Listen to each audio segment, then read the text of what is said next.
everyone, this is Becca from Becca's Music Room. I'm a music teacher who talks about teacher tips, teacher life, teacherpreneurs, and all things that might hopefully make your life just a little bit easier.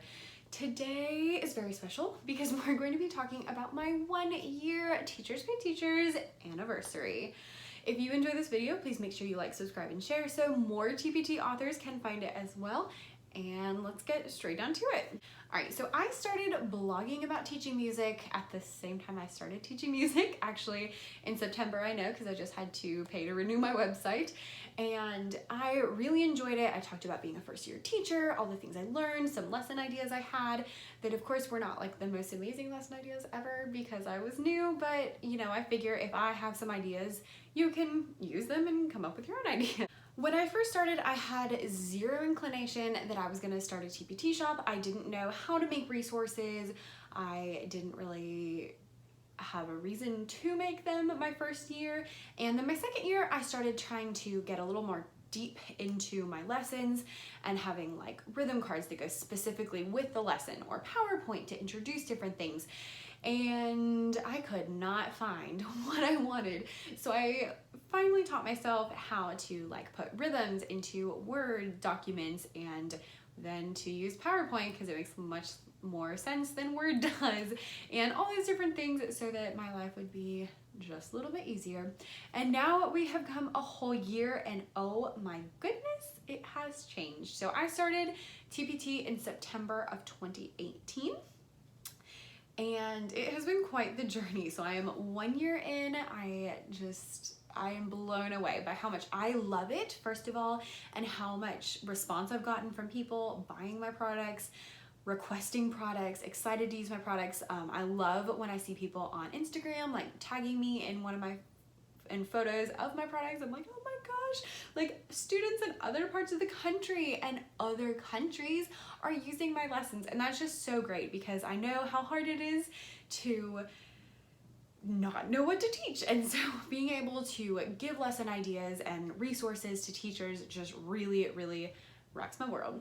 Now I have already my first month of TPT and my first 6 months of TPT. So this will be my last one for a while of Milestone TPTs, and I am going to focus on my previous 6 months. So I already have a video of September to February, so now I'm going to pick up in March and go until now, September, well, August. So I'm going to talk about each month individually, and then I'm going to talk about just a couple of things I've learned recently that are different from what I've already told you, because you can go watch those videos to find out about that. We are going to talk specific money numbers. I know some people don't like that. Even my husband the other day was like, you probably shouldn't be doing that. And I probably will stop, but I find it really helpful when I first started blogging to read blogging income reports, because I was like, oh, okay, so you can make money by doing XYZ. You can make this much money, and just having a ballpark figure. Because when I started TPT, I was like, am I going to be making $7 every month? Or am I going to be making more than that at some point? Because my first 2 months I made $7. So just this will help you kind of have some sort of idea of just what's possible. Now, I'm probably the middle of the road kind of girl. I'm definitely not the most successful TPT author, but I'm also more successful than other people seem to be. And that's not like, oh, I'm awesome. But really it's because I have put a ton of effort into creating lots of products, high quality products, and marketing those products on Instagram and Pinterest and all those different things. So I'm not like, I'm awesome, but I have put a ton of work into this over the last year. And so if you hear a number and you're like, oh, but I only made $7 this month. Again, every niche is different, every store is different, and if you have 2 products, you're not going to make nearly as much money than if you have 200. I am currently, as of right now in September of 2019, I have 160, 170, something like that amount of products. So you can, you know, in a year, that's how many I've made. So that can help you gauge a little bit more where we are. Again, if you feel uncomfortable about the numbers, just click out of the video right now. All right, so in March, I'm gonna tell you my goal and then how much I actually made. So in March, my goal was $300, basically I did like 100 in January, 200 in February, 300 in March, and I made 361. So I was like, awesome, ahead of my goal. In April, I moved my goal up to 400 and I made 520. So that was really stinking cool because it was way more than I expected. Now in May, my goal was 500 because again, I was going up 100 every month, but I only made 397, which I thought was really interesting because a lot less people were buying stuff in March than in some of the other months. I assume it's just because it's the end of the year. Maybe people are just doing fun stuff. Maybe there's lots of testing. I don't know. I thought more people would be buying because, you know, you just stand here and they're like, I don't even care anymore. Maybe that's what people are doing. Just, I don't care, put on a movie, the end. I don't know. But so that was interesting. It did go down quite a bit in May, but I mean, still fine. June and July, I didn't set any goals because I was like, it's summer. I don't know what to expect. Like, are people gonna buy anything? I have no idea. And so in June I made 213 and in July I made 202, which I thought was pretty stinking good for being the summer because again, you're not in school. I thought it was gonna be like nothing, you know, maybe $7 again. So that was really nice. And then August rolled around, and in August, if you don't know, there's a huge TPT back to school sale, and that makes a huge difference. And then people going back to school also helped a lot. And so in August, my goal was 600 because I picked it up and did 100 more. And in August, I made $998, 2 away from 1,000, which yes, hurt a little bit, but oh my goodness, y'all, that was like $400 more than I expected to make. And so that was a huge deal, like super, super, super exciting. And in September, I'm doing pretty well also. Now, August, I assume is going to be probably the highest month of the year because people are going back to school, but still. Okay, so a couple little things. I'm not going to talk about anything I've talked about before, so you can go watch other videos to see those, but people do buy things over the summer, first of all. I didn't think they would, but they do. I find actually a lot of people seem to be like scrolling Pinterest or Instagram a lot more and finding things from there. So I kept my Pinterest ads going during the summer. I reduced them a little bit so I wasn't paying too much, but I kept them going. We might have dog attack really soon. I just saw my Amazon box guy come up. So summertime, yes, people are still buying, but obviously a lot less than normal, but it is still possible. The second thing is back to school was way bigger than I thought it was going to be, and a lot of people were purchasing bundles. Oh, there's my Amazon package. So back to school, there is a back to school sale, which is really, really, really nice, and just lots of people are looking for things. So specifically, I sold a ton of classroom decorations. I sold quite a few bundles, like more bundles at the beginning of the year than any other time that I have seen so far. So just be aware of those little things, classroom decor you want to have up for back to school time. The third thing I have worked on and learned and just found out about is the power of email marketing. So I've had an email list since I started my blog, but I didn't really know what to do with it. And so I like had it there and people signed up and I didn't really do anything. And then last year I like tried to do some stuff, and this year I have really like taken it on.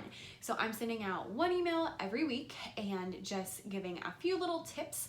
And in those, I usually pick a topic that's related to the blog post that came out that week. So for example, this week I did 4 do-it-yourself music manipulatives for centers.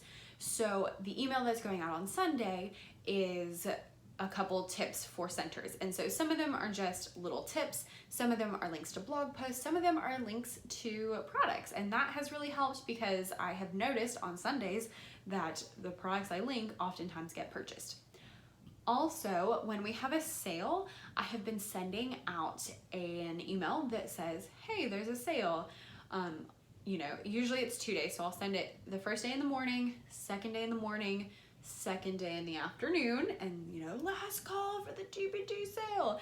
And that seems a little overboard to me, but I didn't even know there were TPT sales until I became a seller. So I figure if I don't know that, other people probably don't know that either. So I have been finding it really helpful. I link a couple like, here's some really great products for this time of year in there when there's a sale. And that has seemed to make a good difference. I need to be better about like the URL codes that are specific so that I can see if it actually is coming from there. Maybe I'll do that next time. But it does seem to help. And so I see a spike in purchases right after I send those emails, and they do get opened pretty well. The last thing is bundles. So I didn't think people were gonna buy bundles because y'all, I am super cheap. Part of the reason I started TPT in the first place is because I'm super cheap. And me, you know, I'm like, do I wanna pay $2 for that activity? I don't know, $2 is a lot of money, which, you know, $2 is not a lot of money, but I feel like it when I'm like, you know, do I really want to do that? So I had no idea how much people would be buying on TPT, and the thought of bundles, I was like, no one's going to be buying bundles. Like, no one wants to spend 20 bucks to get all these things. People do want to spend 20 bucks to get those things. And I heard it on a podcast recently talking about how there are some people who will buy lots of small items, and there are other people who will go ahead and buy the big ticket items. And I found this true. Actually, I was in pre-planning with some of the teachers in 4th grade, and we were talking, and they were talking about interactive journals, and one of the teachers goes on TPT and is like, oh, great, 1 year of interactive journal prompts, and she just bought it like right then. And I was like, oh, I guess there are people who really do that. And I have found that very true. So I've been trying to be better about my bundles, keeping them kind of in like that $20 to $30 range, like 10 to 30 depending on how many products are in there. That seems to be the sweet spot. If they go over 30, people are less likely to buy them, at least in my experience. But I also don't have like a whole year's curriculum. So I have bundles for common themes like Sew and Me products. I have bundles for my Kaboom games, which are some of my best sellers. I have bundles for some of my sub plans, and I plan on having more bundles just as I have more products that are all together. I tend to be more like, here's a product, than like, here's a whole line of products, which is something I probably shouldn't do, but still. So don't shy away from bundles. If you have 3 or 4 or 5 activities that all go together well, if they're all ocean themed, or if they're all quarter note and eighth note songs or whatever, don't be afraid to create a bundle. I mean, the worst thing that happens is nobody buys it. So yeah. Those are a few little things I've learned in the past couple months. Again, we had summer, so, you know, summer, who knows. If you enjoyed this video, please make sure you like, subscribe, and share, and let me know in the comments what you have learned in your last few months of Teachers Pay Teachers. Anything that I mentioned, anything I didn't. If you have any questions, leave those down below as well, and any video requests, leave those as well. I actually had someone who requested this video, although I was already planning to make it, but they were like, are you gonna do your 1 year of TPT? And I was like, heck yeah, I am. So that was really cool just to have someone request a video I was already planning on making. So glad you like these, and yeah, thank you so much for my first year of Teachers Pay Teachers. It's also, I think, almost a year of YouTube, so really exciting things going on here at Becca's Music Room. If you enjoyed this video, please make sure you like, subscribe, and share so that other music teachers or TPT authors can find it as well, and have a wonderful, wonderful week.